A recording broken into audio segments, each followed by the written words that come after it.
প্রিয় দর্শক, সবাইকে প্রীতি এবং শুভেচ্ছা জানিয়ে শুরু করছে এটি নিউজের নিয়মিত আয়োজন নিউজ আওয়ার এক্সট্রা। আপনারা আমাদের এই আয়োজন দেখেন, বরাবরের মতো কৃতজ্ঞতা জানিয়ে আমরা আমাদের আজকের আয়োজন শুরু করতে চাই।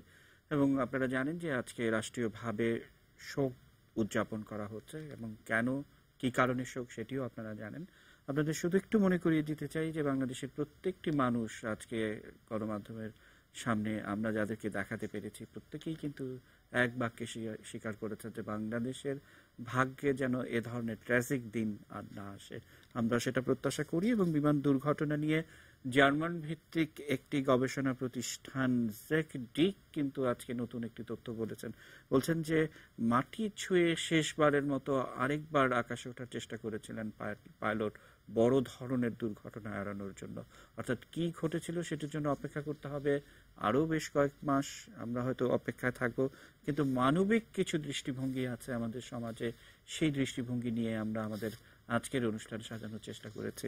আমরা আজকের অনুষ্ঠানের শিরোনাম রেখেছি বাংলাদেশের শোক। আমাদের আজকের অনুষ্ঠান আলোকিত করছেন কথা সাহিত্যিক সেলিনা হোসেন। সেলিনা আপু, আপনাকে কৃতজ্ঞতা জানাচ্ছি এবং অনেকদিন পর আমি আপনাকে নিউজ আওয়ার এক্সট্রাতে পেয়েছি, ধন্যবাদ জানাচ্ছি আপনাকে। আমরা আমাদের পেয়েছি সাবেক বিমান বাহিনীর কর্মকর্তা ক্যাপ্টেন ওয়াহিদুন নবীকে, ওইভাবে আপনাকে স্বাগত জানাচ্ছি। এবং আমরা পেয়েছি president aircraft owner and pilot association বাংলাদেশের তিনি AGM নাসির মজুমদারকে, আপনাকে স্বাগত জানাচ্ছি আমাদের আজকের অনুষ্ঠানে। আমরা যে কথাটি বলছিলাম শুরুতে যে আমাদের আজকে নতুন একটি তথ্য, যেটি এটি নিউজে আপনারা যারা দেখছেন তারা নিশ্চয়ই জানেন যে জার্মান ভিত্তিক একটি বিমান গবেষণা প্রতিষ্ঠান যারা প্রায় 40 বছর ধরে বিধ্বস্ত বিমান নিয়ে গবেষণা করেন, তারা বলছেন যে এটির ধরন ধারণ, সিসি ক্যামেরায় ভিডিও ফুটেজ এবং নানা তথ্যপাত্র বিশ্লেষণ করে তাৎক্ষণিকভাবে তারা একটি তাদের পেজে তারা বলছেন জেকডিক, তারা বলছেন যে আসলে শেষ মুহূর্তে রানওয়ে ছুঁয়ে বিমানটি আবারও উপরে ওঠার চেষ্টা করেছিল বড় ধরনের কোনো দুর্ঘটনা থেকে বাঁচানোর জন্য। আমরা একটু আমার সহকর্মী আশিকুর রহমান অপুর প্রতিবেদনটি দেখবো, আমরা তারপর আলোচনা করি। Cleared land and runway is vacated, either runway 02 or 20.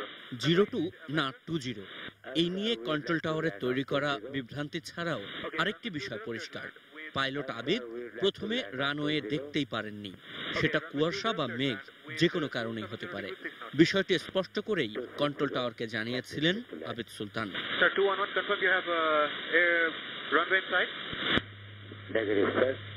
যেহেতু পাইলট আবিদ রানওয়ে পরিষ্কার দেখতে পাচ্ছিলেন না, তার ভরসা ছিল কন্ট্রোল টাওয়ারের ক্লিয়ারেন্স। রানওয়ে 02-তে নামার বিষয়ে সেই ক্লিয়ারেন্স তাকে দিয়েও ছিল কন্ট্রোল টাওয়ার।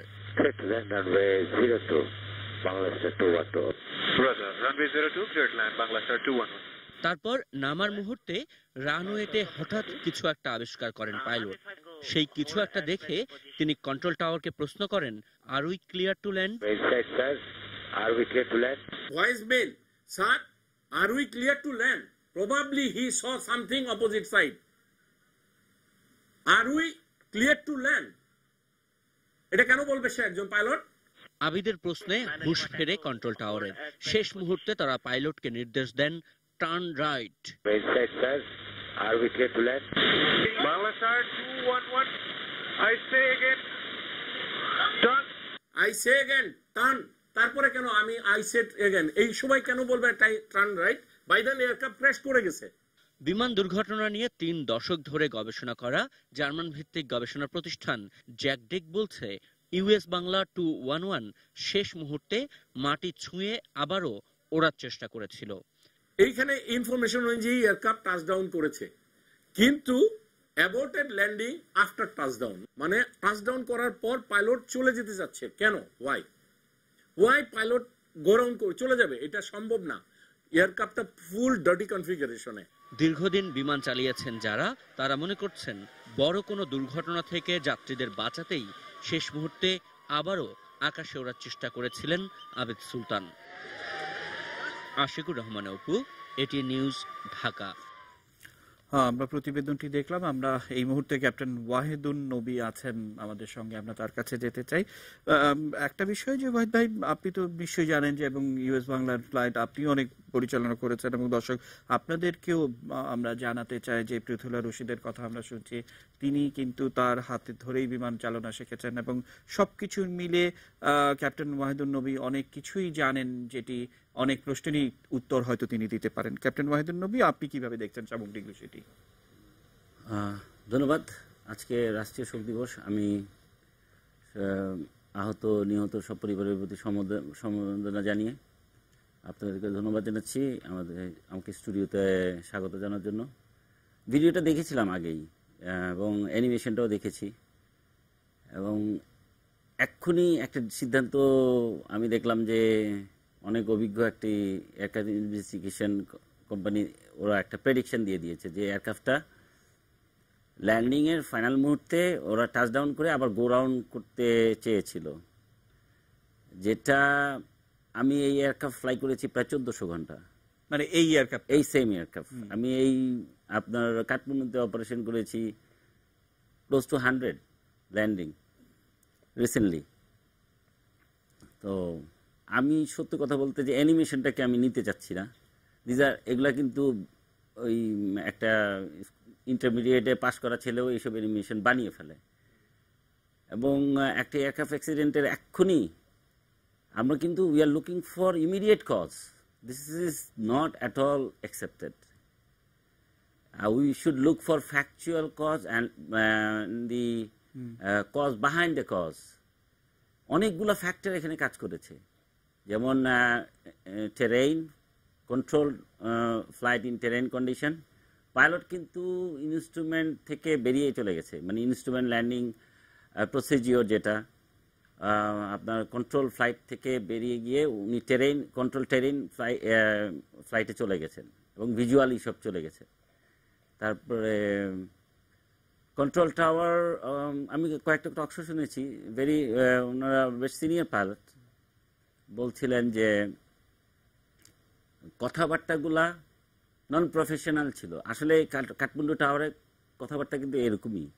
আমি এর মধ্যে খুব একটা নন প্রফেশনালিজম খুঁজে পাই নাই। পাইলট স্ট্রেস কন্ডিশনে রেসপন্স করছিলেন এবং টাওয়ার তাকে কিন্তু যথেষ্ট অ্যাক্সেস দিয়েছে যে তুমি যে কোনো রানওয়েতে, ওরা আগে রানওয়ে ক্লিয়ার করেছে, যেহেতু দেখেছে যে হি ইজ আনকমফোর্টেবল, ওকে কিন্তু রাডার গাইডেন্সও দিয়েছে। আমি কয়েকটা ভয়েস রেকর্ড শুনেছি, আগের কথা পিছনের কথা আগে নিয়ে গেছে কেউ কেউ। এটাও কিন্তু একটা ব্যাড ইন্টেনশন হয়তো বা। এখানে অনেকগুলো ফ্যাক্টর, বোম্বার্ডিয়ার কাজ করছে, আইকাও কাজ করছে, কাঠমান্ডু সিভিল এভিয়েশন অথরিটি কাজ করছে, বাংলাদেশের অপারেটর মানে যাদের এয়ারক্রাফট ইউএস বাংলা তারা কাজ করছে, সিভিল এভিয়েশন অথরিটি।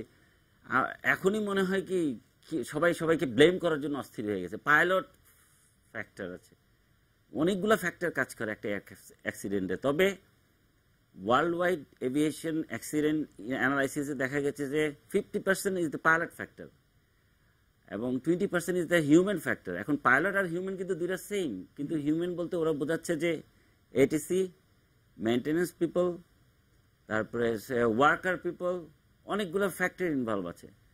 তো যেহেতু 70% ইজ হিউম্যান ফ্যাক্টর টোটালি, অবশ্যই এখানে এইটাকে প্রায়োরিটি দিতে হবে, কোনো সন্দেহ নেই। কিন্তু এখনই কনক্লুশনে যাওয়া যাবে না আর কি, যে ল্যান্ডিং করে টাচডাউন করে যে ওনারা কীভাবে জানলো। Flight data recorder, voice recorder তো সেদিন এক্সট্রাক্ট হয়েছে, এটা তো আপনার ডাটা অ্যানালাইসিস হবে, ডাটা অ্যানিমেশন তৈরি করবে, বম্বার্ডিয়ার করবে, আইকেও করবে, তারপরে এটা রিলিজ হবে। তো আমি আসলে স্টেটমেন্টের সাথে আর অ্যানিমেশনের সাথে আমি একমত না।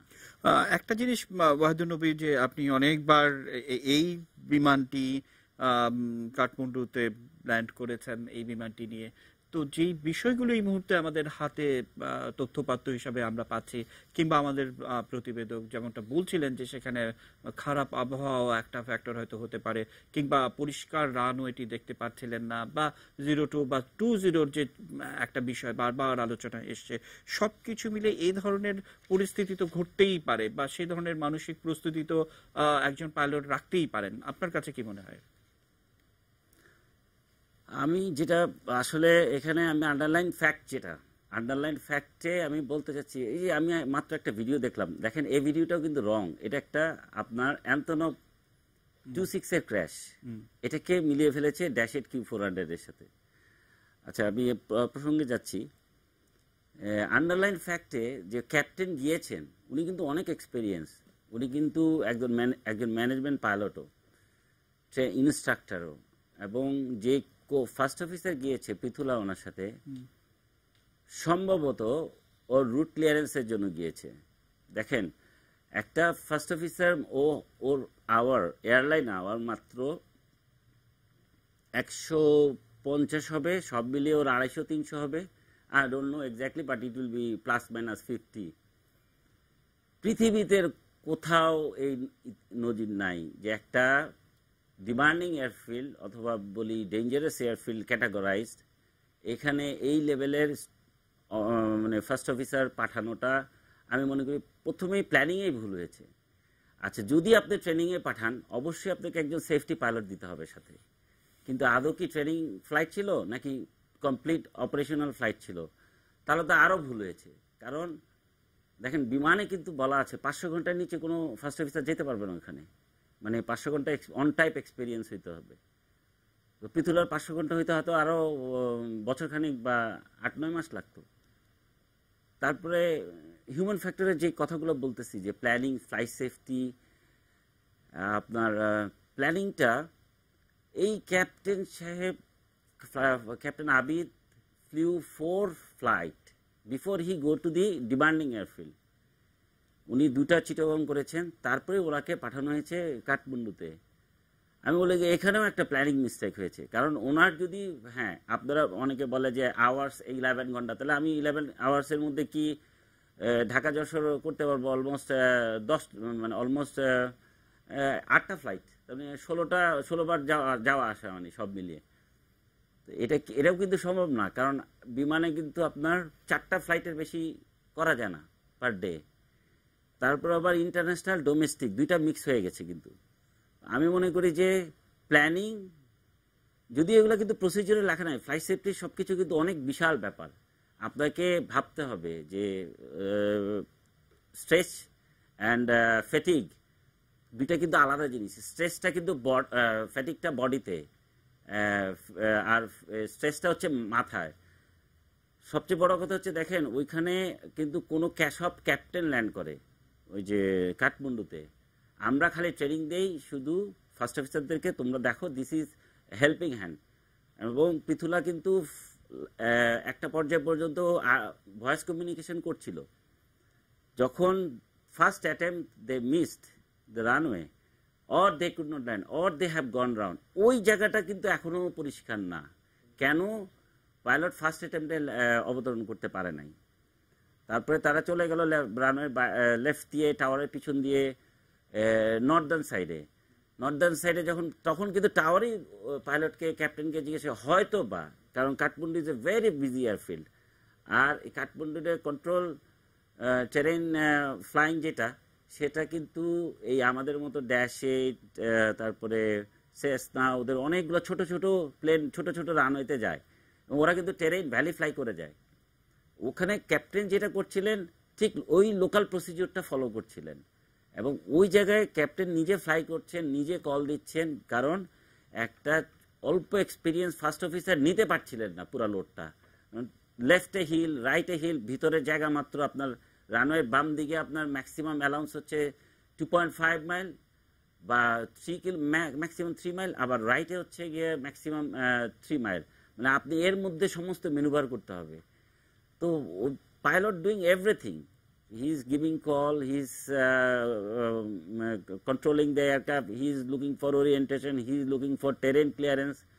আমি মনে করি this is a complete planning failure. Either operator or the civil aviation has failed to monitor, because flight safety ডিপার্টমেন্টের কাজই তো হচ্ছে গিয়ে এইসব জিনিস, ছোটখাটো জিনিস মনিটর করা। তাকে ডোমেস্টিক করে ইন্টারন্যাশনাল ডিমান্ডিং এয়ারফিল্ডে পাঠানো, ক্রু সিলেকশন। যদি তার ট্রেনিং থাকতো পৃথুলার, অবশ্যই তাকে একটা সেফটি পাইলট দেওয়া উচিত ছিল। তাহলে হয়তো আমরা বিরাট একটা দুর্ঘটনা। এখন এয়ারক্রাফট ক্র্যাশ করেছে, ক্যাজুয়ালিটি হয়েছে, আমরা কিন্তু ব্যস্ত। এয়ারক্রাফট রানওয়েতে টাচ করছে, তারপরে গোডাউন করে চলে গেছে, তারপরে সে হিট করেছে, ফায়ার হ্যাজার্ড হয়েছে, মানুষ মারা গেছে। Aircraft accident will be there. But আমি যেটা বলি যে ওয়ার্ল্ডে এখনই আপনি যদি অনলাইনে যান, how many aircraft is flying in the air, আপনি দেখবেন 10 to 11,000 aircraft up in the air. কম না হলে 13 লক্ষে 14 লক্ষ মানুষ ফ্লাই করছে। কয়টা ফ্যাটাল অ্যাক্সিডেন্ট হয়? আমি তো মনে করি this are very minor. But আমার কথা হচ্ছে আমাদের কেন হবে? আমরা কি পারতাম না এটা ঠেকাইতে? আমরা যদি আগে থেকে সতর্ক হতাম বা ফ্লাইট সেফটিকে যদি আপহোল্ড করতাম বা পাইলটদেরকে না বলার সুযোগটা দিতাম, হয়তো সে স্ট্রেস ছিল, সে তাকে মনিটর করতে পারে না কেউ। অ্যান্ড তারপরে যদি অন্য কোনো কারণে, তো মেকানিক্যাল ফেলিওর হচ্ছে 10%। এখন দেখা গেল যে উনি ল্যান্ড করতে গিয়ে কোনো কারণে কোনো কন্ট্রোল জ্যাম হয়েছে বা he could not turn properly বা ওনার কন্ট্রোল এফেক্টিভনেস নষ্ট হয়ে গেছে, তখন এটাও একটা কারণ হতে পারে। আর প্রথম কেসটা হচ্ছে যখন he miss the runway first অ্যাটেম্পটে, ওই কথা কিন্তু কেউ বলছে না। এখন উনি কিভাবে রানওয়ে লেফটে গেলেন? হয় তাহলে তার মানে এয়ারক্রাফটে কি কোনো ইনস্ট্রুমেন্ট এরর ছিল যে ওকে ঠিকমতো গাইড দেয় নাই, নাকি এয়ারফিল্ডের itself had some instrument error? এগুলোও কিন্তু আমাকে আনতে হবে ইনভেস্টিগেশনে। আর আমি বলবো আসলে ক্রু সিলেকশনটা ঠিক হয় না। আমরা একটু সেলিনা আপুর কাছ থেকে শুনতে চাই, এবং যেমনটা শুরুতে আমি বলেছিলাম যে বাংলাদেশের মানুষ আজকে শোক উদযাপন করেছে, এবং আমরা আসলে এই ভার যতটা দ্রুত কাটিয়ে উঠবো, বাংলাদেশ যতটা দ্রুত কাটিয়ে উঠবে ততটাই ভালো। কিন্তু যার স্বজন গিয়েছেন তারা বোঝেন যে আসলে স্বজন হারানোর ব্যথাটা কতটুকু। আমরা আজকে কথা সাহিত্যিক সেলিনা হোসেনকে আমন্ত্রণ জানিয়েছি। আমরা জানি না পৃথুলা রশিদের বাসায় আমাদের এই অনুষ্ঠানটি দেখছেন কিনা, তাদেরকে কিভাবে সান্ত্বনা দিবেন সেলিনা হোসেন? আমরা একটু সেলিনা আপুর কাছ থেকে শুনতে চাই। সেলিনা আপু। আমরা গভীরভাবে শোকাহত। এই ঘটনা আমাদের বুক ভেঙে দিয়েছে। এই মৃত্যু আমরা এভাবে চাইনি। পৃথুলা আমার কন্যা সম, তার মৃত্যু আমার চোখের জল ভরিয়েছে। আমি তার চেহারায় আমি আমার লারাকে দেখতে পেয়েছি। 1998 সালের 27শে সেপ্টেম্বর যে লারা আমাদেরকে ছেড়ে চলে গেছে এমন একটি বিমান দুর্ঘটনায়, সেসনা 150। এই শোক যারা স্বজন তাদের বহন করতে হবে। আমি মনে করি শুধু সান্ত্বনার বাক্য বলে তাদেরকে কোনো শোককে অতিক্রম করার কোনো শক্তি আমাদের নেই। আমার গভীর রাতে আমার চোখে জল আসবে। আমি পৃথুলার মাকে কি বলবো সেই সময়? আমি মনে করি তিনি সেই শোককে নিজের মধ্যে নেবেন। যারা স্বজন হারিয়েছেন তাদের বুক ভাঙা কান্না, যারা স্বজন নিয়ে আছেন পরিব্যাপ্ত হয়ে তাদের চোখের জল। পৃথুলার একটি ছোট্ট মেয়ের ছবি দেখেছি, সেখানে কেউ হয়তো লিখেছে, আমি জানি না, লিখেছে এই পুতুলটি কার? পুতুলের মতো সেই ছোট্ট মেয়ে আর কোনোদিন মা ডাকার সুযোগ পাবে না। আমরা এভাবে শোককে পরিব্যাপ্ত হতে দেখি আমাদের জীবনে। শোক ক্রমান্বয়ে এগোয়, এবং এই শোককে দমন করার জন্য যে নিয়ন্ত্রণ দরকার, যে শক্তি দরকার, সেটা ব্যক্তি মানুষের সব সময় ঠিক মতো থাকে না। একটি শোক জাতীয়ভাবে উদযাপিত হতে পারে। এই উদযাপন সবার প্রতি সমবেদনা জানার জন্য। একটি শোকাবহ ঘটনা ঘটেছে, তাকে নিয়ে নিজেদের ভিতর আলোচনা করার জন্য।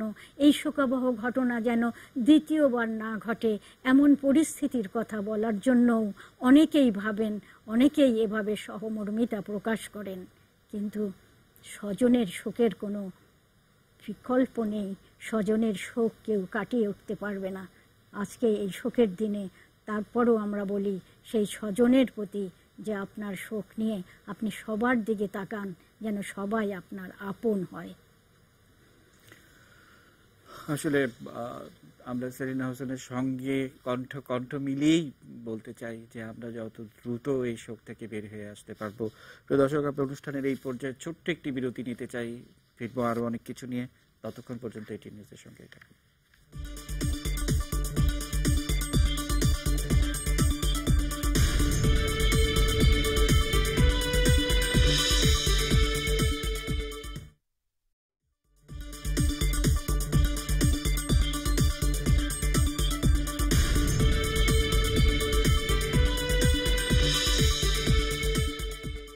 দর্শক বিরতির পর আবারও আমন্ত্রণ জানাচ্ছি, দেখছেন এটিএন নিউজ এবং বাংলাদেশের শোক। আমাদের আজকের অনুষ্ঠানের শিরোনাম আমরা রেখেছি, আপনাদের জানিয়ে রাখতে চাই কাঠমান্ডু থেকে সরাসরি মফিদুল হক তপু আমাদের সহকর্মী সেখানে আছেন। আমরা হয়তো যে কোনো মুহূর্তে আবারও তার সাথে সংযুক্ত হব এবং সারাদিন তিনি আমাদের বিভিন্ন খবর জানিয়েছেন।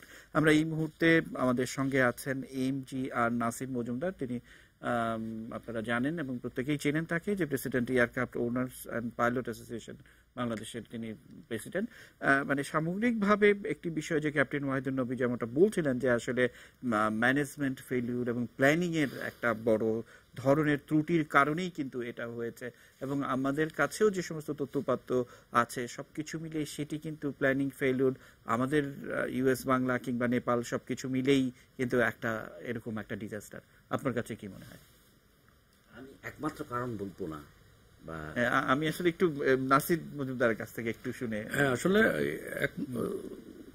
একমাত্র কারণ এটাকে বলা যাবে না, কারণ হচ্ছে এখানে ধরেন যিনি পাইলট উনি গিয়েছেন, উনি একজন দক্ষ পাইলট। আসলে ওনার তো নিজের জীবনের একটা বিষয় আছে, ওনারও তো বুঝতে হবে যে আমি ফ্লাইটটা am I capable or not. আরটা হচ্ছে ধরেন এগুলোর জন্য আসলে উনিও বলেছেন যে আইন আছে, আইনের বাইরে কেউ যেতে পারেন নাই উনি হয়তো। তবে বিষয়টা আসলে ইনভেস্টিগেশন না হওয়া বলে বোঝা যাবে এটা কার ভুল ছিল। এখন এখানে ধরেন ওই যে কতগুলো প্রশ্ন উত্তর না পেলে বলা যাচ্ছে না, সেটা হচ্ছে একটা হচ্ছে যে উনি ওই যে নিচে হোল করলে রানওয়ে খুঁজে পেলেন না, কেন পেলেন না? কারণ এটা তো আগের থেকেই ওনার তো পরিচিত ফিল্ড, এটা উনি তো আগেই পেয়ে যাওয়ার কথা। আর হচ্ছে উনি ওই লাস্ট মুহূর্তে গিয়ে আবার চেঞ্জ করলেন ডিরেকশনটা। তো এখন এটা ওই যে আবার টাওয়ার থেকে জিজ্ঞেস করা হচ্ছিল যে আপনি রানওয়ে পেয়েছেন কিনা বা আপনি কোথায় ল্যান্ড করবেন।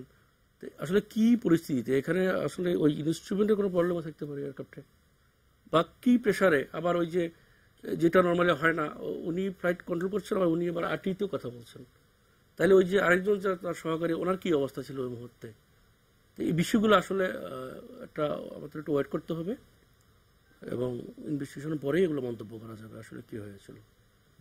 আমরা একটু সেলিনা আপুর কাছে আসতে চাইছেন। আপু, আমরা আসলে মানে বিশেষ করে আপনি নিশ্চয়ই জানেন যে এটিএন নিউজে আমাদের কথা বলে একটি অনুষ্ঠান আছে, সেখানে সাধারণ মানুষ নানা মন্তব্য করেন এবং তারা কিন্তু একটি কথা বলেছে যে বাংলাদেশে এই ধরনের দুর্ঘটনা যেন না ঘটে, সেটি একটি দিক। অন্যদিকে আরেকটি কথা কিন্তু নানাভাবে এসছে, বিশেষ করে আমাদের সহকারী পাইলট ঋতুলা রশিদ, এবং তার বিষয় নিয়ে নানা ধরনের ফেসবুক পোস্টে আমরা দেখছি যে নানাভাবে একটুখানি ছোট করে দেখার বিষয়, কিংবা মেয়ে হয়ে বিমান টালানো এই ধরনের নানান ধরনের আপত্তিকর মন্তব্যও কিন্তু আমরা দেখছি, কেউ বলার চেষ্টা করছেন। সবকিছু মিলিয়ে সেখানেও কিন্তু আমরা এক ধরনের মেয়েদের ছোট করে রাখার যে একটা চেষ্টা, সেটাও কিন্তু আছে আমার কাছে মনে হয়। অন্তত আপনার কাছে কি মনে হয়?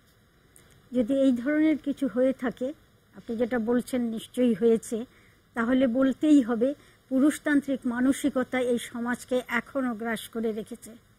তা না হলে মেয়েদের সম্পর্কে এই প্রশ্নটাতে উঠবে না। শিক্ষার জায়গা থেকে আমাদের দুই ভাই যে কথাগুলো বলছেন, শিক্ষার জায়গা থেকে যদি ঠিক মতো শিখতে পারে, মেয়েরাও সেই জায়গাটা তৈরি করতে পারে, গ্রহণ করতে পারে, দক্ষভাবে পরিচালনা করতে পারে। যারা এর বিপরীতে কথা বলেন তারা কিন্তু সেই মানসিকতা থেকে কথা বলেন, সেই ক্ষুদ্র দৃষ্টিভঙ্গি থেকে কথা বলেন, যে দৃষ্টিভঙ্গি আমরা সেই আইয়ামে জাহেলিয়া যুগে দেখেছি, যে ছোট মেয়েদের বিরুদ্ধে ছিল, যাদের জন্মের পর কবরে দেয়া হতো। এখনো এই মানসিকতা নিয়ে এই সমাজ ব্যবস্থার এইসব মানুষেরা বিরাজ করছে। এটি আমাদের জন্য অত্যন্ত দুঃখজনক।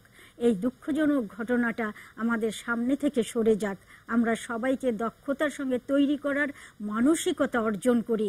কোনো ভুল সিদ্ধান্ত যেন আমাদের জীবনকে বিপন্ন না করে, সেই জায়গাটাও আমাদের কঠিনভাবে দেখতে হবে।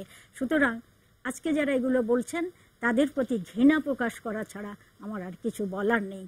এই শোকের দিনে আমি সেই সবাইকে ভালোবাসার কথা বলছিলাম, শোক সহ্য করার শক্তির কথা বলছিলাম, কিন্তু এই সব কথা বলে যারা শোককে এইভাবে দমন করতে চায় সেটা কিন্তু আমাদের কাছে কোনো ক্রমেই কাম্য নয়, এবং সেটা আমাদের সুস্থ পথও দেখাবে না, সুস্থ সমাজ ব্যবস্থা তৈরি করবে না, এবং যে পরিকল্পনার অভাবে আজকের এমন এত বড় দুর্ঘটনার কথা আমরা শুনতে পাচ্ছি, সেই জায়গাগুলিও ঠিক মতো তৈরি হবে না। আমরা মনে করি এই জায়গাগুলো তৈরি হোক, এমন দুর্ঘটনা আমাদের জীবনে না আসুক, আমরা যেন শোক দিবস পালনে নিজেদের নিমজ্জিত না করি। সেলিনাপু, আমরা আসলে সিকিম মেসেঞ্জার নামে একটি ওয়েব পেজে থেকে জেনেছি, মানে এইটুকু ইনফরমেশনটি আছে বা সেটির ফার্দার কোনো ইনভেস্টিগেশন বা সেখানকার গণমাধ্যম কিংবা আমাদের যারা বন্ধু বান্ধব আছেন তারাও বিষয়টি জানাচ্ছি বলে আমাদেরকে এখনো পর্যন্ত জানায়নি, যে সেটি হচ্ছে যে কো পাইলট পৃথুলা রশিদ মৃত্যুর আগে বাঁচিয়ে গেছেন 10 জন নেপালির প্রাণ, এরকম একটি খবর।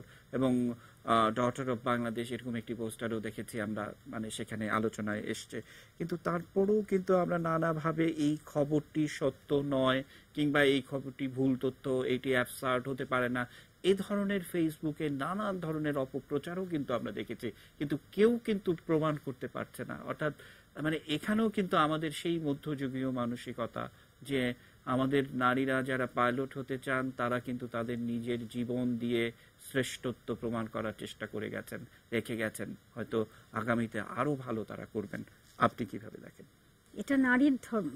পৃথুলা যদি এই কাজ করে থাকে যে আরো কয়েকজনের প্রাণ বাঁচানোর জন্য আপ্রাণ চেষ্টা করেছে এবং সেটা সফল হয়েছে, তাহলে আমরা তাকে স্যালুট করি। নিজের জীবনের বিনিময়ে তিনি এই কাজটি করেছেন এবং এই কাজটি করার জন্য তিনি পিছিয়ে থাকেননি। তার সাহস, তার মনোবল, তার মানবিক বোধ সব কিছুর মধ্য থেকে তিনি মনুষ্যত্ববোধের সেই চেতনাকে নিজের মধ্যে ধারণ করেছিলেন। আমরা যদি এই জায়গাটাকে ঠিকমতো করি এবং আমরা যদি দক্ষ পাইলট হিসাবে প্রতিটি নারী এবং পুরুষকে সুযোগ দেই, গড়ে তুলি, তাহলে কিন্তু এই ধরনের প্রশ্ন আর দ্বিতীয়বার উচ্চারিত হবে না। এবং আমরা মনে করি এই ধরনের প্রশ্ন উচ্চারিত হলে আমাদের নারী সমাজকে আরও পেছনের দিকে ঠেলে দেওয়া হবে, তারা নিজেদের যোগ্যতা প্রমাণের জায়গা খুঁজে পাবে না। আমরা চাই না এই দৃষ্টিভঙ্গি আমাদের মাঝে বিরাজ করুক এবং আমাদের এই প্রজন্মের তরুণরা, সেটা তিনি ছেলে হোক মেয়ে হোক যেই হোক, এই ধরনের কথা উচ্চারণ করে যেন নিজের ক্ষতিটা নিজে না করেন, নিজেকে বড় জায়গায় নিয়ে আসার সুযোগটা নিজে যেন তৈরি করেন। আমাদের এই দৃষ্টিভঙ্গি কাম্য যে নারী পুরুষের সমতার জায়গায় প্রশিক্ষণের মধ্যে যে দক্ষতা অর্জন করার সুযোগ থাকে, সেই অর্জন করার সুযোগের মধ্য দিয়ে আমরা নারীদেরকে প্রতিষ্ঠিত হতে দেখব। তিনি এককভাবে একটি বিমান চালাবেন, আমরা অদূর ভবিষ্যতে এই প্রত্যাশাই করি আমাদের মেয়েরা নিজেরাই বিমান চালনা করবেন এবং আমাদের শত শত যাত্রীকে নিয়ে যাবেন দূর কোনো দেশে। অসংখ্য ধন্যবাদ। আবারও আসবো আপনার কাছে। আমরা এই মুহূর্তে ক্যাপ্টেন ওয়াহিদুন নবী আপনার কাছে একটু আসতে চাই, যে বিশেষ করে আপনি বলছিলেন ম্যানেজমেন্ট ফেইলুর কিংবা প্ল্যানিং ফেইলুর এই ঘটনার সবচেয়ে বড় একটি বিষয়। আমরা আপনার কাছ থেকে একটু বিষয় যে পাইলট বা তাদের স্বাধীনতা বা অনেক অনিচ্ছা সত্ত্বেও অনেক ফ্লাইট আপনাদেরকে করতে হয়েছে বা ভবিষ্যতেও করতে হতে পারে, নানান বিষয়গুলো কিন্তু আছে, সেই বিষয়গুলো আপনারা কিভাবে দেখেন আপনার কাছ থেকে শুনতে চাই। কিন্তু আমার একটা ছোট্ট বিরতি নিতে হবে, বিরতি থেকে ফিরে এসে আপনার এই কথাগুলো শুনবো। নিচে ছোট্ট বিরতি, এটি নিউজের সঙ্গেই থাকুন।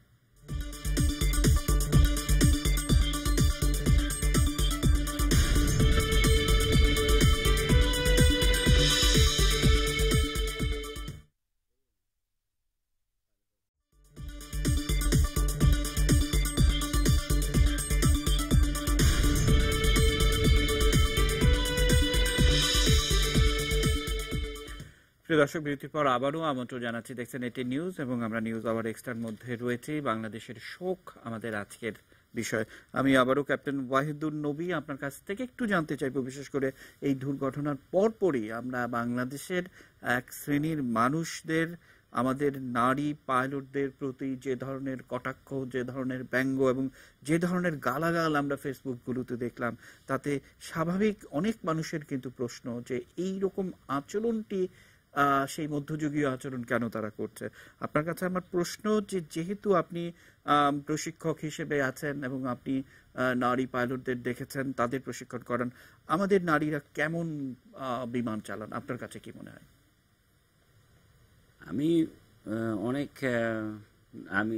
মানে ফার্স্ট অফিসার হিসেবে অনেক মেয়েকে ট্রেনিং করেছি, যেমন আমাদের এই পৃথুলাও কিন্তু আমার স্টুডেন্ট ছিল নারীরা, এবং কম্প্যারিজনে আমি দেখেছি এরা কিন্তু অনেক অনেক সিরিয়াস এবং দে আর ওয়েল প্রিপেয়ার্ড। ফ্লাইংয়েও দক্ষতায় কিন্তু তারা কম্প্যারিজনেও ছেলেদের চেয়ে ভালো, অনেক ভালো করে। প্রিপারেশন। সো আমি এসব ডিসক্রিমিনেশনে আসলে ফেসবুকে কিছু মানে কথাবার্তা দেখেছি, আমার কাছে খুব খারাপ লেগেছে যে মানুষের আসলে মানসিকতাটা আসলে পরিবর্তন হওয়া দরকার, বা এই বিষয়ে ভুল ধারণা থাকতে পারে মানুষের। তো আমি সবাইকে অনুরোধ করব এসব বিষয়ে বাড়তি চিন্তা ভাবনা না করাই ভালো। এবং আমরা এক্সপিরিয়েন্স নিয়ে কথা বলছি, প্রফেশনালিজম নিয়ে কথা বলছি। সারা পৃথিবী কিন্তু এখন অনেকে এগিয়ে গেছে, আমাদেরকেও এগিয়ে যেতে হবে। আমাদেরকে ভাবতে হবে এভিয়েশনকে কীভাবে আগায় নিয়ে যেতে হয়। আমাদের এই দুর্ঘটনার থেকে আমাদেরকে সামনে কিভাবে বেরিয়ে আসবো আর যেন কোনো না হয়, এই জন্যই কিন্তু এত আলাপ আলোচনা। ওয়াহিদুন নবী, আমি আরেকটি ছোট্ট বিষয় আপনার কাছ থেকে একটু মানে জানার চেষ্টা করবো। আপনি অনুষ্ঠানের শুরুতে বলছিলেন যে আপনি গতকালকে পৃথুলার বাসায় গিয়েছিলেন এবং পৃথুলার মাকে আপনি খাইয়েছিলেন। মানে সবকিছু মিলে সেই বাংলাদেশের টেলিভিশন দর্শকদের জন্য সেই অভিজ্ঞতাটা যদি একটু শেয়ার করেন যে আপনি কি দেখলেন সেখানে গিয়ে এবং কি বলে আপনি সান্ত্বনা দিলেন। আমি আর আমার ওয়াইফ গিয়েছিলাম গতকালকে ওদের বাসায়, এবং বেশ হৃদয় বিদারক ঘটনা। পৃথুলা আমি জানতাম না, কারণ আমরা কখনো ফ্যামিলি লেভেলে এভাবে কানেক্টেড ছিলাম না, বা আমরা কখনো কারো পরিবার, আমরা ককপিট বা office then cockpit then finish the duties and go back. But আমি ওর বাসায় গিয়ে বেশ আমার খুব খারাপ লেগেছে যে দেখলাম, আমি জাস্ট বলেছি আমি ক্যাপ্টেন ওয়াহিদ। ওর মা 2 দিন বিছানা থেকে উঠতে পারে না, বা উঠে আবার পড়ে যাবে। She is also cancer patient. এবং যখন শুনেছে ক্যাপ্টেন ওয়াহিদ, হ্যাঁ, উনি চিৎকার করে বলে, আপনি ক্যাপ্টেন ওয়াহিদ, আপনার কথা অনেক বলতো সে। ও ফ্লাইটের প্রতিটা জিনিস বাসায় শেয়ার করতো ওর মার সাথে। এবং উনি খাওয়া দাওয়া ওনার চলছিল, তো আশেপাশে আত্মীয় স্বজন বললেন যে আমার মনে হয় আপনার হাতে কিছু খাবে। তখন আমি ওনাকে অনুরোধ করলাম যে মানে আপনি যদি আপনার কাছে অনুরোধ, আপনি আমার হাতে একটু খাবেন, না হলে তো আপনি বাঁচবেন না, আপনাকে তো বাঁচতে হবে, আপনার মেয়ে তো আসবে, ও তো ন্যাশনাল হিরো, ও তো শহীদ হয়েছে, দেশের জন্য মারা গিয়েছে কাজ করতে গিয়ে। তারপর উনি কিন্তু খেয়েছেন আমার মিসেসের সাথে। আপনি কিন্তু আবিদ ভাইয়ের বাসায় গিয়েছিলেন, সেটি যদি একটু। জি, আসলে এই জিনিসগুলো আসলে স্বাভাবিক। আমার গেলে আমার বাসায়ও একই হইতো, এবং এটা আসলে অপূরণীয় ক্ষতি।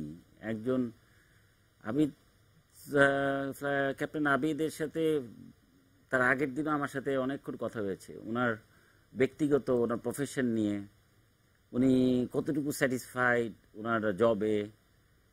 Actually he was not satisfied with his present situation. Many reason. আমরা কিন্তু সবাই সবার কাজে মানে সবসময় সন্তুষ্ট থাকতে পারি না, এবং হি ওয়াজ নট মেন্টালি সেট বলবো কি, নট স্যাটিসফাইড। ওয়াহিদ ভাই, যে প্রশ্নটি বিরতির আগে আপনার কাছে রেখেছিলাম যে আপনারা পাইলটরা আসলে কতটুকু স্বাধীন, উনি আসলে উনি হয়তো বাইরে কোথাও জব খুঁজছিলেন, এই জন্য ওনার এমনও হয়েছে, আমার সাথে শেয়ার করছে যে উনি হয়তো বাইরে অন্য কোনো এয়ারলাইন্সে জয়েন করবেন, এবং উনি আমাকে বলেছেন যে he is resigning from the company. আর যাই হোক, সেটা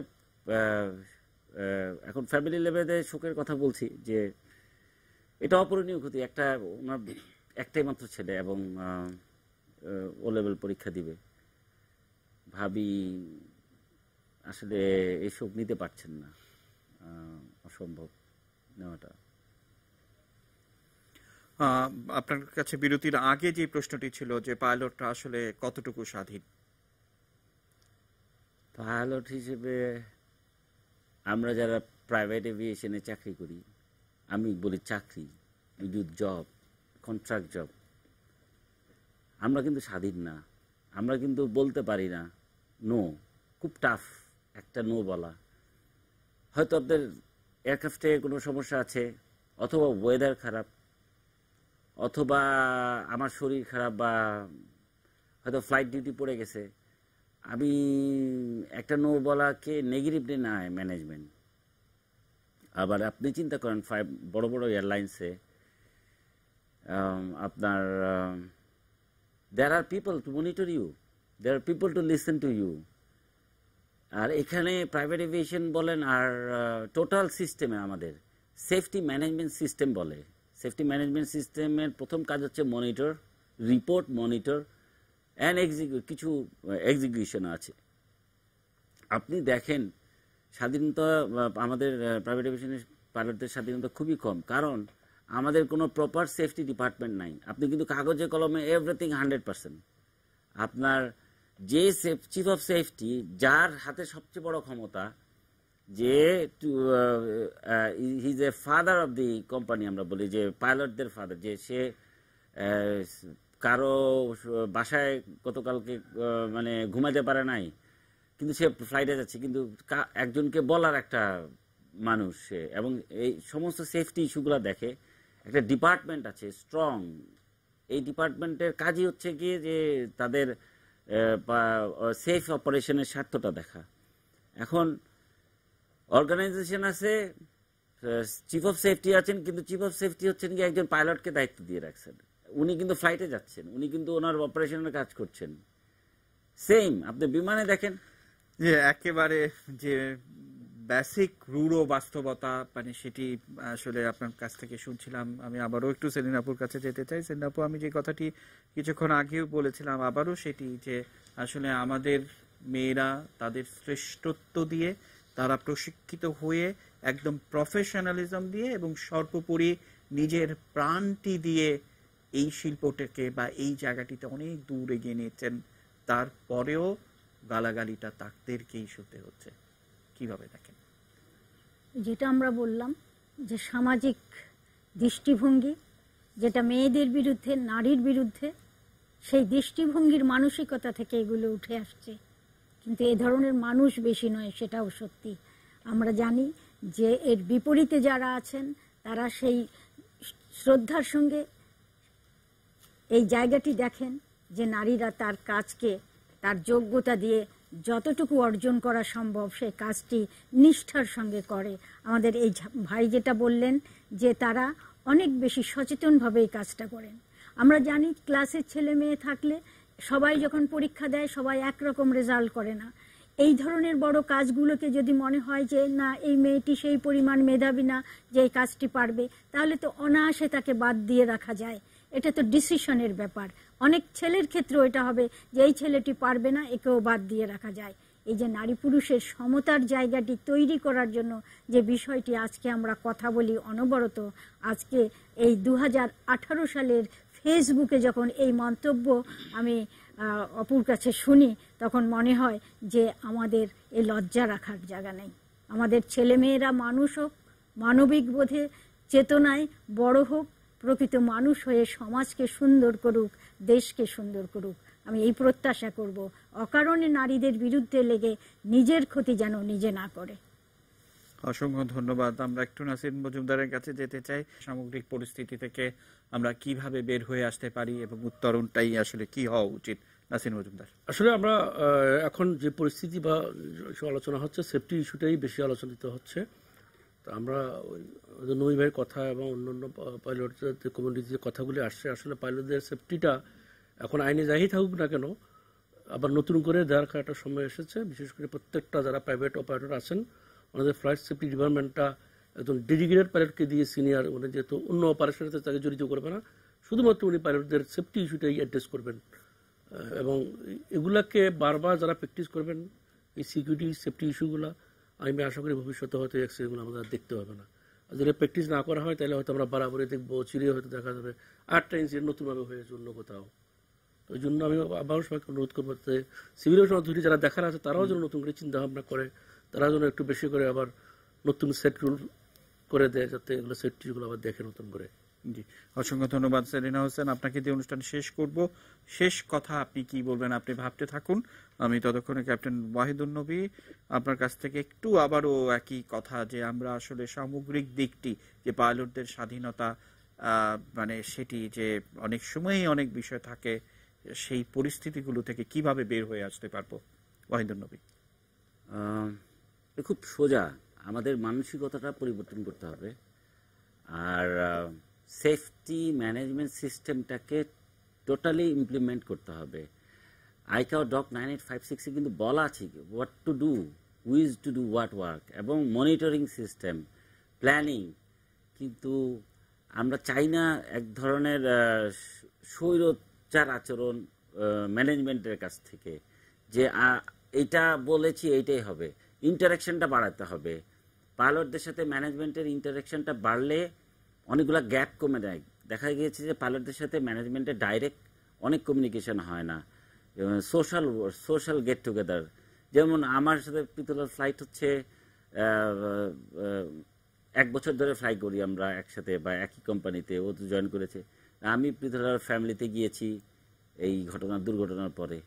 ইভেন ক্যাপ্টেন আবিদ সুলতানের সাথে আমার প্রায় 25 বছরের উপরে সম্পর্ক। আমি এই প্রথম গিয়েছি। আসলে আমাদের সোশ্যাল ইন্টারাকশন একটা বিশাল ব্যাপার, একজন আরেকজনকে জানা।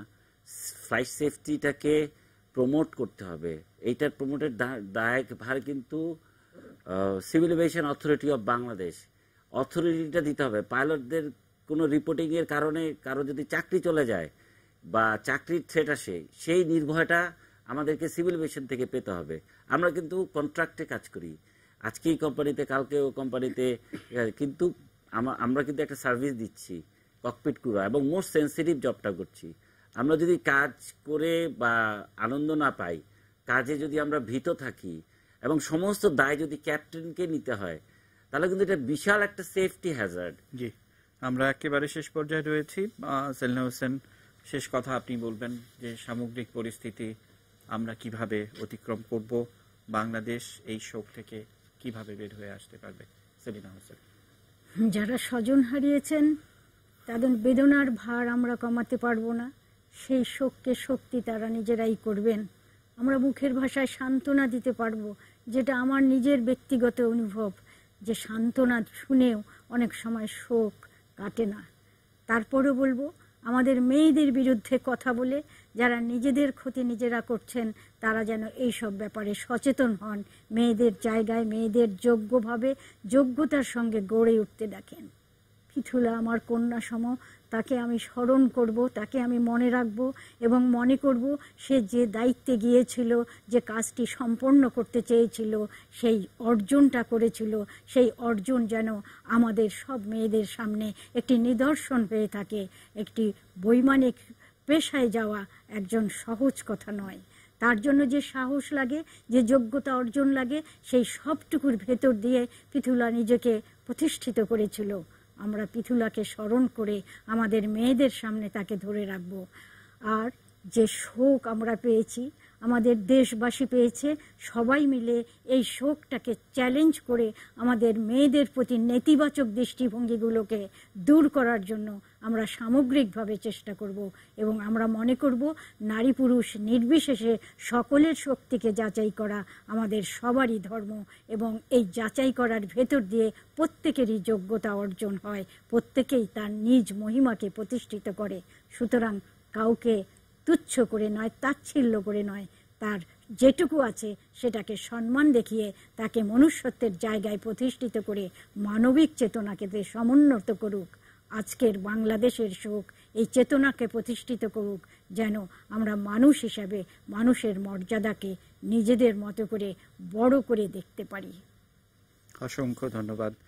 প্রিয় দর্শক, অবশ্যই আপনারা জানেন যে অনুষ্ঠানটি রাত 2:15 এবং পরের দিন সকাল 7:15 পুনঃপ্রচারিত হয়। দেখার আমন্ত্রণ জানিয়ে শেষ করতে চাই। শুভরাত্রি।